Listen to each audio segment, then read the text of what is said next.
جینگەها me pêşeroja nifşên me ye em wek Partiya Kesk a Demokrat salane em hemleyên çandina dara li Bakur û Rojhilatê Sûriyê diçînin.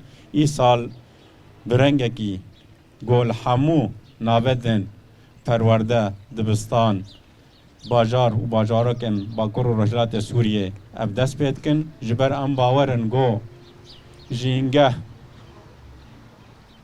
pêşeroja nifşan e gerek şagirtên me, xwendekarên me, zarokên vî welatî li jîngeha xwe xwedî derkevin, hem jîngeha goheyê biparêzin, hem em deverên kesk û şînayê pir bikin.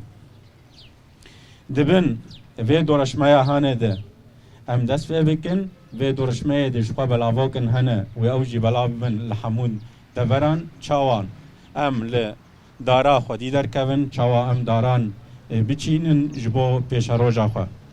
Ji xwe ev ne cara yekê ye, salê çû jî bi hemleya gurzê gelan ya got li hebsa Sînaa çêbû dijî çeteyên Daişê, dîsa li hemû mezarên Bakur û Rojhilatê Sûriyê her mezarek 121 dar hate çandin ji bo bîranîna van şehîdên got em parastin. Her wiha çandina daran parastina jîngehê hemû şagirtên me zanin, hemû gelê me zanin. Ama gerek em lê xwedî derkevin. Zanist tenê têrê nake. Xwedî derketin kar emel jê re divê. Heger li deverekê me dît darek heye mumkin e hinek xerab jî dikin, gerek em pêşiya wê xerabkirinê bigirin û bisekinin.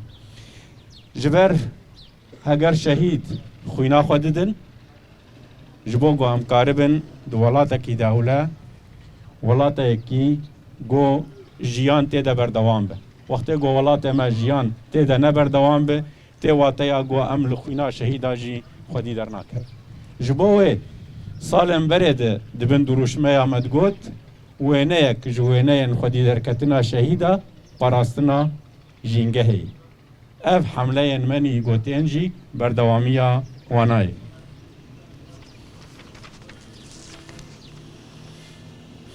Ji xwe di dawiyê de em spasiya rêveberiya dibistana desteya perwerdê Bakur Rojhilatê Sûriyê herêmê Cezîrê got karê me hesan kirin derfet dane me got em û şagirtên xwendekarên vî welatî bi hevdûrê karibin li jîngeha xwe xwedî derkevin û biparêzin.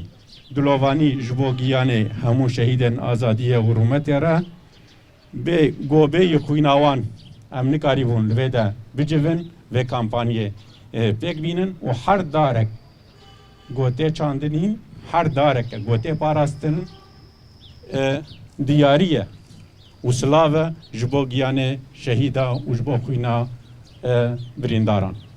Serkeftin ji bo gelê me berxwedêr, serkeftin ji bo me teva bi hevdûre em bêjin, em bi hevdûre bêjin jîngeha me pêşeroja spas ji bo we teva aneka em karin karê xwe berdewam bikin.